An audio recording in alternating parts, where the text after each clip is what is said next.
माँ की जिम्मेदारी आज की नई कहानी है। चार चार बेटों की माँ है, तभी तो इतराती है, कभी सीधे मुंह बात नहीं करती।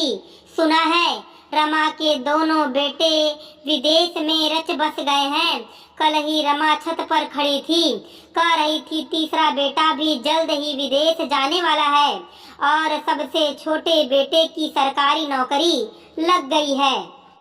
सच बड़े भागों वाली है रमा, पांचों उंगलियां घी में हैं और सिर कढ़ाई में, और हो भी क्यों न। बड़े दुख सहकर बेचारी ने बच्चों को पढ़ाया लिखाया है। ये सब तो रमा की ही मेहनत का फल है, जो उसके बच्चे आज इतनी ऊंचाइयों पर हैं। सही है, ठाठ है रमा के। शायद ही मोहल्ले का कोई व्यक्ति हो जो रमा की प्रशंसा न करता हो। पति के चल बसने के बाद रमा पर तो जैसे दुखों का पहाड़ ही टूट पड़ा था। अभी उम्र ही क्या थी रमा की, ऊपर से चार छोटे बच्चों का साथ।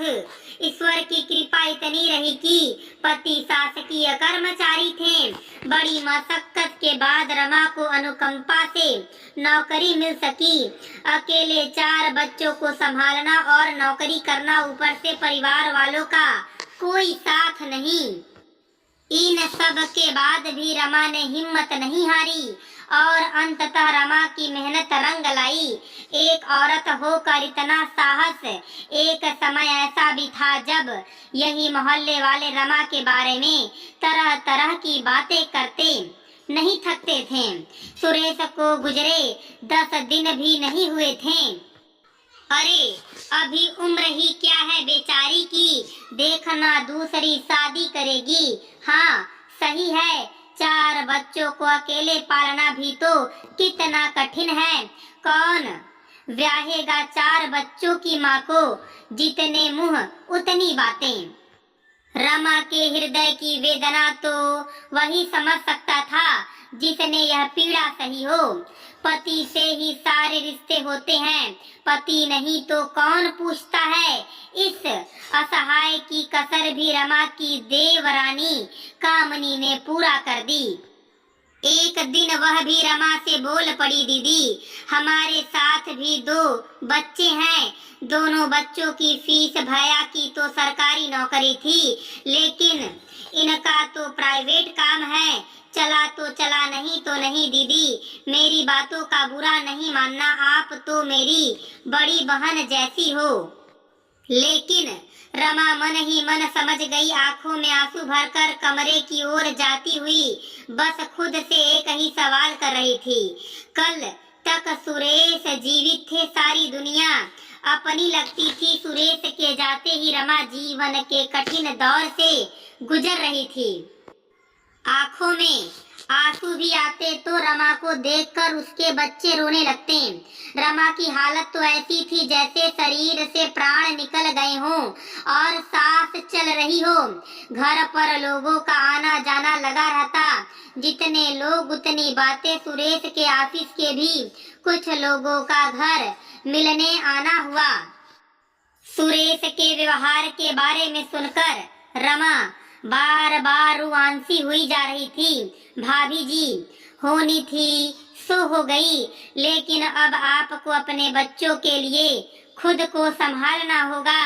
आप इतनी तो पढ़ी लिखी हैं कि आपको अनुकंपा पर नौकरी मिल सकती है। यह बात सुनते ही रमा के मन में आशा की किरण जागी। नौकरी का शब्द रमा के हृदय में जख्मों पर मरहम का काम कर गए। सुरेश के ऑफिस के मित्रों के सहयोग और मशक्कत के बाद रमा को नौकरी मिल गई।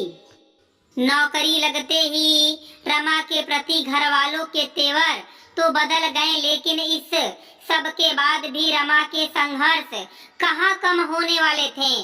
4 छोटे बच्चों को किसके सहारे छोड़ती।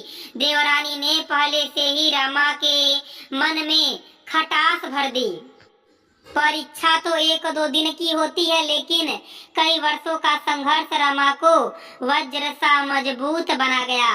अपने काम से काम रखना, न ज्यादा बोलना न बातचीत। 35 की रमा आज 60 वर्ष की हो चुकी थी। चमकती काली आंखों पर चढ़ा मोटा चश्मा जीवन के हर दृश्य को स्पष्ट करता था, लेकिन फुर्ती और आत्मनिर्भरता आज भी वैसे ही जैसे 35 साल पहले थी। कुर्सी पर बैठी रमा राहत की सांस ले रही थी। दोनों बड़े बेटे विदेश में रच गए और तीसरा बेटा भी जल्द ही विदेश जाने वाला था। सबसे छोटे बेटे की भी रमा के रिटायरमेंट से पहले नौकरी लग गई।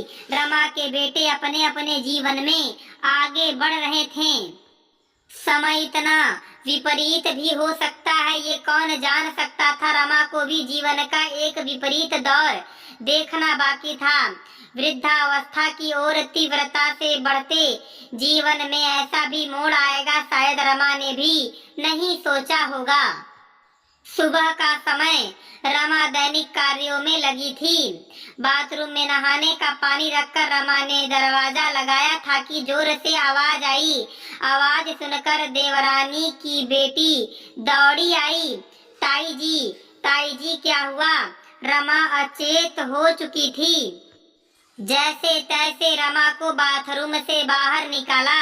डॉक्टरी जांच के बाद पता चला रमा को लकवा मार गया है। यह खबर सुनकर तो जैसे घर में सन्नाटा ही पसर गया।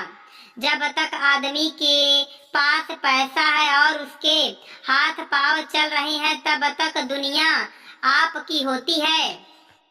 इनमें से एक भी चीज पीछे छूटी तो यही स्थिति रमा के साथ थी।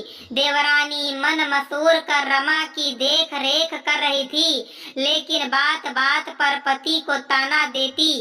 सुनो जी, मुझसे ये सारे काम नहीं होते। आप अपने भतीजे को फोन लगा कर कह दो कि 2-4 नौकर रख दें।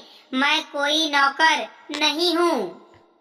बिस्तर पर पड़ी रमा कुछ बोल तो नहीं सकती थी। आंसू भरी माँ की नजरें अपने बेटों को देखने के लिए तरस रही थी। रमा ने इशारों में अपनी देवरानी कामनी से पूछा, बच्चे कब आ रहे हैं?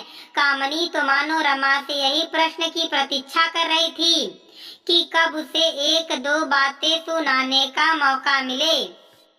और पढ़ाओ बच्चों को, विदेश भेज दो। अब यहाँ हम घर के काम करें या आपको देखें?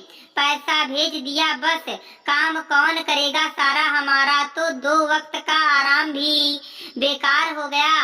रमा की देखभाल के लिए बेटों ने नौकर चाकर डॉक्टर की व्यवस्था तो करा दी थी, लेकिन माँ अपने बच्चों का प्यार भी चाहती थी। बेटा पास बैठे बुढ़ापे में माँ के सुख दुख को जाने। फिजियोथेरेपिस्ट की सहायता से रमा चेयर पर बैठी थोड़ा बहुत हाथ पैर तो हिला लेती, लेकिन मन ही मन अपनी फूटी किस्मत पर आंसू बहा रही थी। जिसे सभी भागो वाली कहते नहीं थकते थे, वही भागो वाली व्हील चेयर पर बैठी अपने ही भाग को कोस रही थी। धन्यवाद दोस्तों, मैं उम्मीद करता हूँ कि आपको यह वीडियो पसंद आई होगी।